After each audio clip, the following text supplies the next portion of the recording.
Morning आलो क्यों। आज का टॉपिक है dipole moment. Dipole moment dipole moment.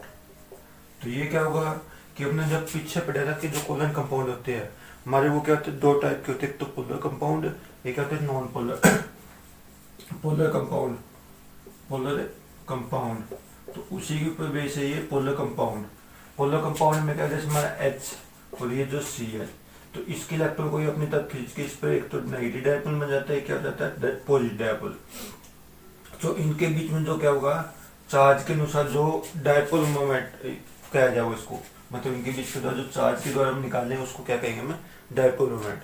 तो क्या डेफिनेशन होगी इसकी, द जो क्या multiple of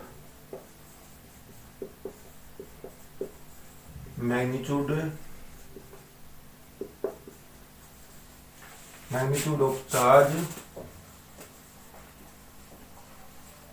and bond length या distance between two bonded atom are called dipole moment। तो क्या क्या, एक तो उसकी क्या क्या है, मैग्नीट्यूड ऑफ चार्ज, उनके बीच में जो चार्ज होगा और जो डिस्टेंस होगी, इन दोनों के मल्टीपल को हम क्या कहेंगे, डायपोल मोमेंट कहेंगे हम। इसको रिप्रेजेंट किस करते हैं हम, इट रिप्रेजेंट बाई म्यू से लिखा जाता है इसको। तो म्यू किसके इक्वल हो गई है, तो ऊपर बताया था मैंने क्या कहा, एक तो चार्ज को हम लिखे क्यू से, और इनटू क्या है डी क्या होगा इसके बीच की डिस्टेंस। तो ये फार्मूला होगा इसका। तो क्यू तो क्या हो गया इसका चार्ज, और डी क्या होगा इसकी डिस्टेंस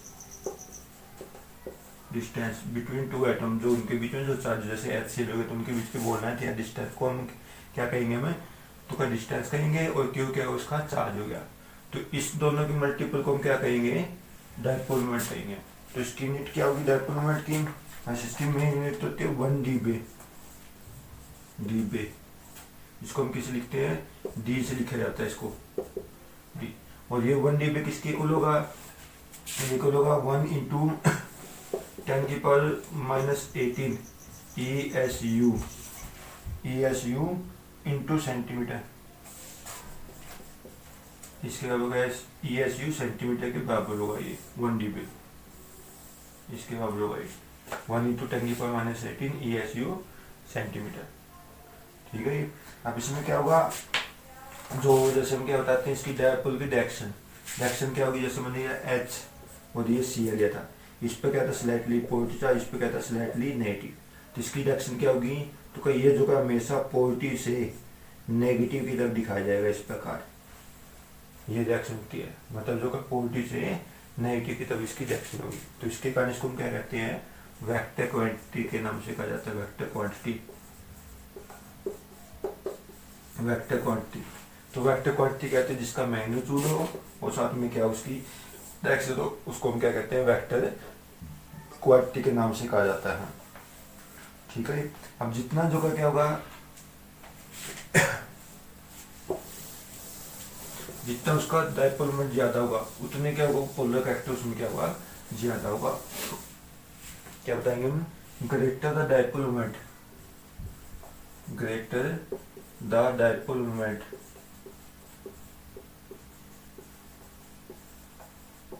हाइयर पोलर कैरेक्टर, उसको उतने क्या होगा, पोलर कैरेक्टर क्या होगा, ज्यादा होगा। ये बात बताइए हम, जितना डायपोल मोमेंट ज्यादा होगा उतना पोलर कैरेक्टर क्या होगा, ज्यादा होगा। ठीक होगा इसका। अब इसके कुछ एग्जाम्पल लेंगे, जैसे मैं क्या वाटर का डायपोल मोमेंट कितना होता है, तो उसका वैसे स्ट्रक्चर होता है OH। अब H के ऊपर पॉजिटिव, इसके ऊपर पॉजिटिव, और इस पर क्या होगा 2 नेगेटिव। इन दोनों के बीच में क्या होगा, जो डायपोल मोमेंट होगा वो कितना होगा, म्यू, वो कितना 1.84 dB के इक्वल होगा, ये 1.84 dB के इक्वल होगा। इसका जो अगला हमारा NH3, NH और ये H, इसका जो डायपोल मोमेंट देखें तो इसका कितना होगा, तो इसका होगा 1.49 dB। तो इसका एम होगा अमोनिया का। वाटर का तो कितना होगा 1.84 और अमोनिया का कितना होगा 1.94 dB। तो होगा इसका। तो इसमें क्या होगा, तो देखो जैसे इसमें तो कहता है पोर्टी चार्ज पोर्टी चार्ज पोर्टी चार्ज, इस पर जो है स्लाइटली 390, इस पर जो का 40 है 40, इस पर क्या होगा स्लाइटली 290 चार्ज होगा। तो इस प्रकार इनका चार्ज बताया गया है। तो होगा इसका कुछ मॉलिक्यूल जिसमें क्या है नॉन पोलर, तुम्हारे नॉन पोलर का डायपोल मोमेंट कितना होगा, नॉन पोलर का डायपोल मोमेंट कितना होगा उसका, वो 0 के इक्वल होगा। मोमेंट क्या होगा उसका, म्यू बराबर क्या होगा उसका 0 नॉन पोलर का। तो उसमें जैसे हमने कहा BeCl2, वैसे तो Cl2 है, BeCl2, तो इसका जो डायपोल मोमेंट कितना होगा 0 होगा। BF3 भी का क्या होगा, इसका भी म्यू का वैल्यू क्या होगी, वो 0 के इक्वल। तो इस पर हम बताएंगे कुछ समाजों का क्या है नॉन पोलर करेक्टर है, जिसमें क्या है BeCl2 BF3 जो का इसी प्रकार CH4 का भी क्या होगा, वो डायपोल मोमेंट किसके बराबर होगा 0 के बराबर होगा। तो ये बताया जाएगा, ये होगा इसका। अब इसके जो का कुछ कंडीशन है, कंडीशन के द्वारा इसका डायपोल मोमेंट क्या लिया जाता है 0 लिया जाता है। तो सबसे पहले तो हमने बताया जैसे नॉन पोलर थे, नॉन पोलर का डायपोल मोमेंट कितना उसका 0 के इक्वल होगा।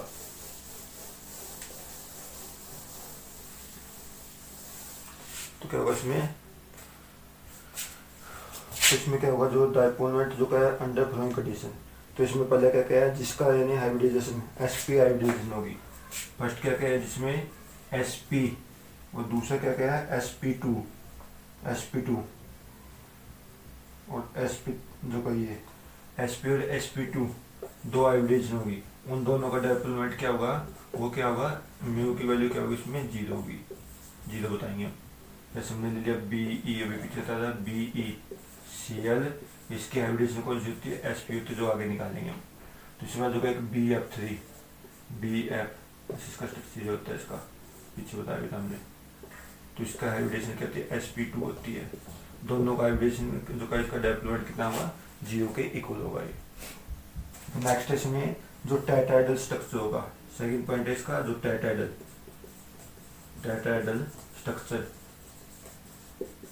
उसका भी डायपोल मोमेंट किसके इक्वल होगा, वो म्यू की वैल्यू क्या होगी इसमें 0 होगी। अब जैसे CH4 लिया तो हमने पीछे CH और ये H, तो इसका म्यू की वैल्यू क्या होगी वो 0। इसी वजह को हमने लिया जैसे SI Cl और ये C, इसका भी डायपोल मोमेंट 0 होगा, उसका भी क्या होगा डायपोल मोमेंट क्या होगा 0 के इक्वल होगा। मतलब जो का sp sp2 और जो का क्या होगा जिसका टेट्राहेड्रल स्ट्रक्चर तीनों का जो का डायपोल मोमेंट कितना होगा वो 0 के इक्वल होगा।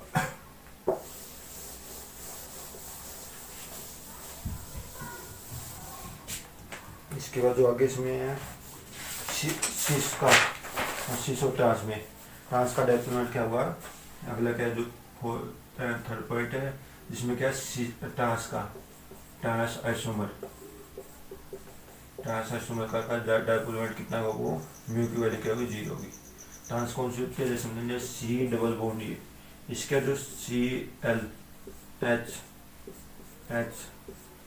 ये होगा Cl, जो Cl एक डायरेक्शन में हो तो एक ही प्लेन में हो, जैसे ये दोनों एक तरफ है, उसका तो डायपोल मोमेंट क्या होगा 1.04 dB के इक्वल होगा।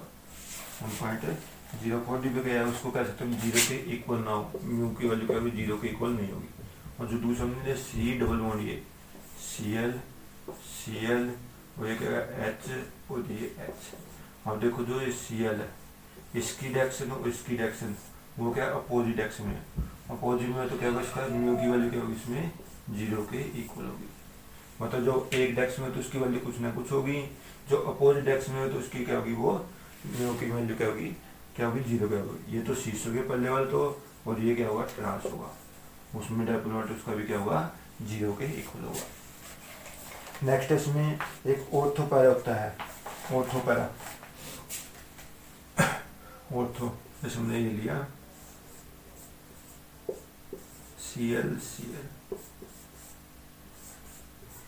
बेंजीन होता है, ये बेंजीन के तो Cl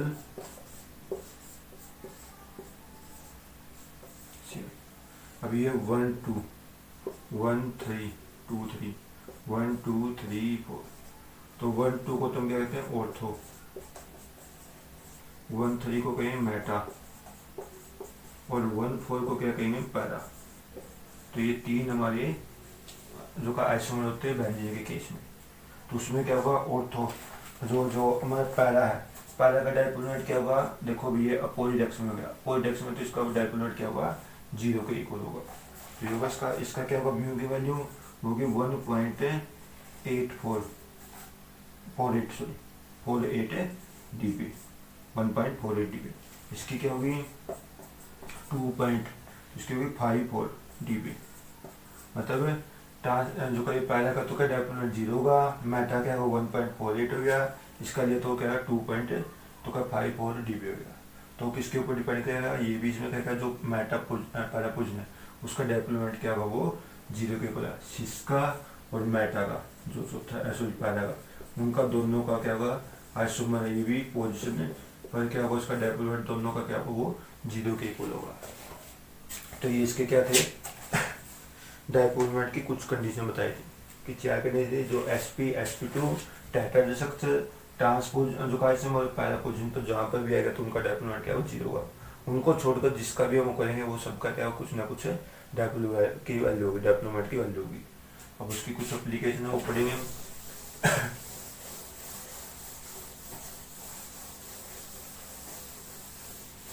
application of dipole moment, इसका यूज कहाँ क्या करते हैं।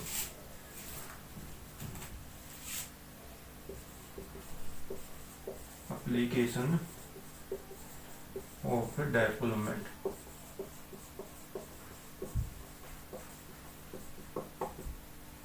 एप्लीकेशन क्या क्या है। तो पहली एप्लीकेशन इसमें geometry of molecule, geometry of molecule.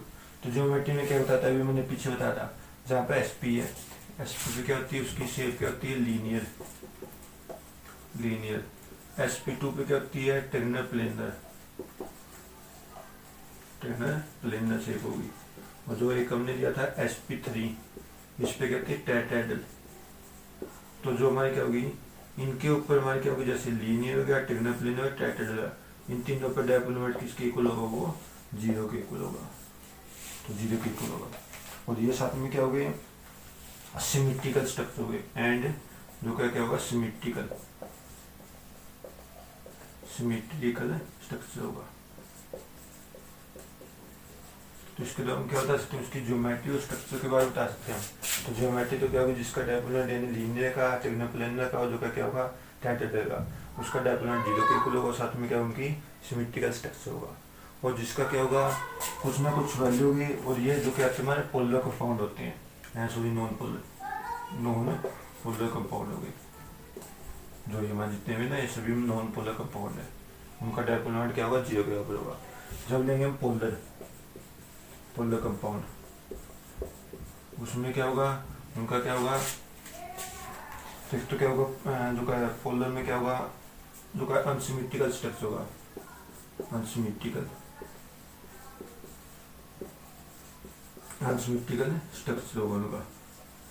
तो जैसे हमने क्या लिया इसका वाटर लिया था पीछे, वाटर में OH, तो इसके ऊपर लोन पे तो दो लोन पे के कारण क्या होगा इसका डायपोल मोमेंट होगा। तो उसमें कितना था म्यू की वैल्यू थी 1.84 dB।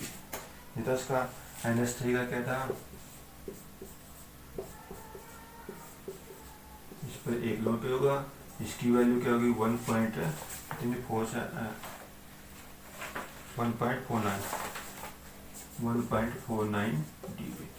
तो मतलब अनसिमेट्रिक स्ट्रक्चर तो क्या पोलर कंपाउंड का क्या होगा अनसिमेट्रिक स्ट्रक्चर होगा, और नॉन पोलर का क्या होगा सिमेट्रिक स्ट्रक्चर होगा।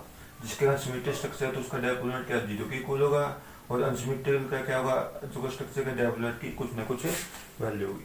तो हम इसके द्वारा क्या कर सकते हैं उसकी जियोमेट्री बता सकते हैं कि सिमेट्रिकल है या फिर असिमेट्रिकल है। जहाँ पर डायपोल मोमेंट 0 है तो हम सीधा बताएंगे कि उसका क्या होगा सिमेट्रिकल स्ट्रक्चर है। और जो दूसरा क्या होगा जिसका हमारा क्या होगा डायपोल मोमेंट क्या होगा जो 0 के बराबर नहीं है, मतलब कुछ ना कुछ वैल्यू होगी, तो वो क्या होगा हमारा क्या होगा वो अनसिमेट्रिकल स्ट्रक्चर होगा। तो ये फर्स्ट एप्लीकेशन जियोमेट्री। दूसरा इसके काम क्या कर सकते हैं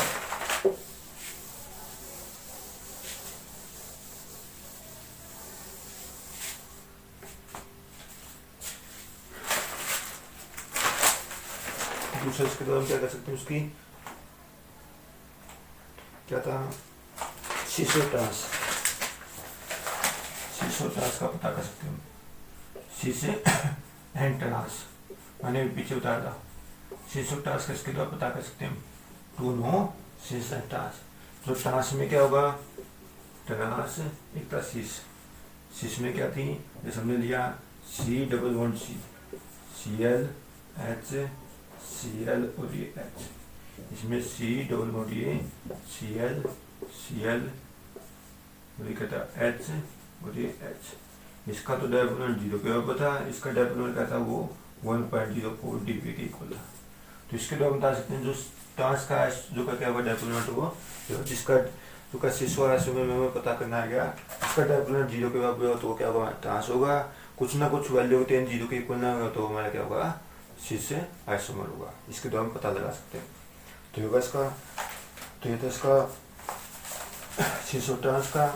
उसके द्वारा हम क्या बता सकते हैं कि जो का उसका आयनिक करैक्टर, तो थर्ड पॉइंट इसका आयनिक करैक्टर, परसेंटेज ऑफ है आयनिक करैक्टर, कितना आयनिक करैक्टर होगा, आयनिक करैक्टर बता कर सकते हैं इसके द्वारा। वो क्या फॉर्मूला होगा इसका, तो इसका होगा experimental value of mu by क्या होगा थ्योरेटिकल वैल्यू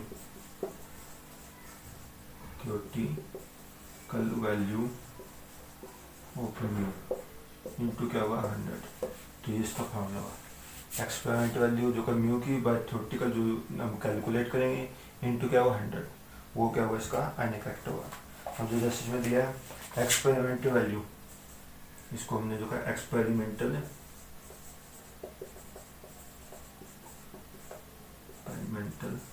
वैल्यू और जो का HCl की दी है इसमें ये वो दिया 1 पॉइंट कितनी दिया 03 dB, ये तो वो देर की उसकी, और साथ में उसका क्या देखा चार्ज जिसको Q लिखा था वो दिया 4.8 इंटू 10 की पावर माइनस 10 ESU ये दिया, और डिस्टेंस क्या दी इसकी 1.27 आर्मस्ट्रॉन्ग ये दिया। तो इसको दौर में क्या करें, उसका डायपोल मोमेंट निकालेंगे। क्या था फॉर्मूला पीछे में निकलता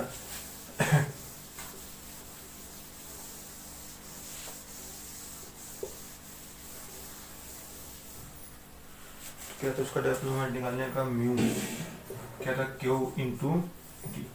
क्यू कितना हो गया हमारा चार्ज 4.8 इंटू 10 की पावर कितना होगा माइनस 10, और जो का डी कितना होगा 1.27 इंटू 10 की पावर माइनस 8। तो कैलकुलेट करके आ जाए इसका 6.09 इंटू 10 की पावर माइनस 18 ESU सेंटीमीटर। तो इसको हमने जो का डीबे में चेंज किया तो कहता है 6.09 डीबे की इक्वल आ जाएगा इसका। अब आयनिक करैक्टर किसके बाद, आयनिक करैक्टर तो क्या था एक्सपेरिमेंटल वैल्यू कितनी होगी 1.03, ये कैलकुलेट या थ्योरेटिकल 0.69 इंटू 100। तो कैलकुलेट करके कितना आ जाइए, तो इसकी वैल्यू लगभग आ जाएगी 16 के अप्रोक्सीमेट 16.9 के अप्रोक्सीमेट आएगी अप्रोक्सीमेट। तो ये वैल्यू होगी, इसका इतना आयनिक करैक्टर होगा।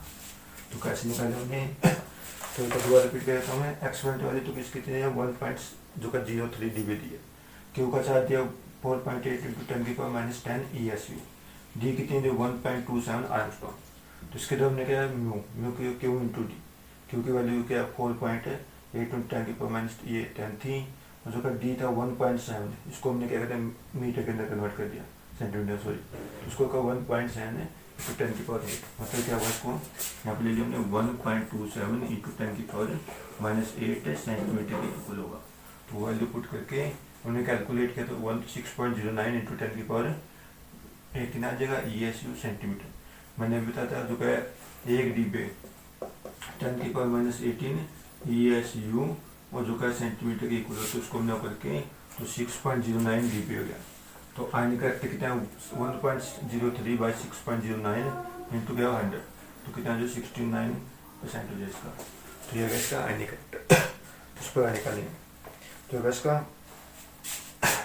तो उसके दौरान में अगला जो पॉइंट है ये तो था आयनिक करेक्टर। फोर्थ पॉइंट इसके दौरान क्या कर सकते हैं, उसका पोलैरिटी बता सकते हैं। फोर्थ पॉइंट है पोलैरिटी, नॉन पोलर है, नॉन पोलर है। जिसका डायपोल 0 है गया तो क्या होगा, नॉन पोलर होगा। जिसका डायपोल क्या गया 0 है तो वो नॉन पोलर होगा। जिसका 0 के इक्वल नहीं होगा तो क्या होगा, पोलर कंपाउंड होगा। तो इसके द्वारा हम ये बता सकते हैं कि वो हमारा पोलर है या नॉन पोलर है। जिसका डायपोल क्या होगा 0 के इक्वल है तो क्या होगा, पोलर होगा। और जो का जिसके वैल्यू 0 के इक्वल नहीं तो क्या होगा, नॉन पोलर होगा। अब जैसे हमने लिया H2, F2, N2, तो इन सब का जो का म्यू की वैल्यू क्या होती है, वो 0 की इक्वल होती है। जिसके कारण क्या होता है, इसको हमें नॉन पोलर बताएंगे। इसी वजह से हमारा क्या होगा, HF हो गया, HCl हो गया, HBr हो गया, और कुछ जैसे NH3 वाटर, NH3 और वाटर, तो इनका क्या होगा, कुछ डायपोल मोमेंट 0 के इक्वल नहीं होगा। जिसके कारण इसको हम क्या कहेंगे, डॉट पोलर कंपाउंड कहेंगे। तो ये होगा इसका। जिसके द्वारा हम ये पता कर सकते हैं कि कोई भी कंपाउंड है पोलर है नॉन पोलर है। तो कैसे, जब डायपोल मोमेंट हमारा क्या 0 के इक्वल नॉन पोलर होगा, जैसे H2, F2, N2 इन सब का क्या होगा 0 के इक्वल होगा। जो का जब डायपोल मोमेंट हमारा 0 के इक्वल है तो क्या होगा, पोलर कंपाउंड, जैसे HF हो गया, HCl हो गया, HBr, NH3, इनका कुछ ना कुछ वैल्यू होगी। जिसके कारण इसको तुम क्या कहें, नीचे वाले तो पोलर है, उनको क्या कहें, नॉन पोलर। तो इसके कुछ एप्लीकेशन थी जो हमने किया। आज का टॉपिक था हमारा डायपोल मोमेंट, ये कंप्लीट हो चुका है। कल करेंगे इससे अगला टॉपिक। Thank you.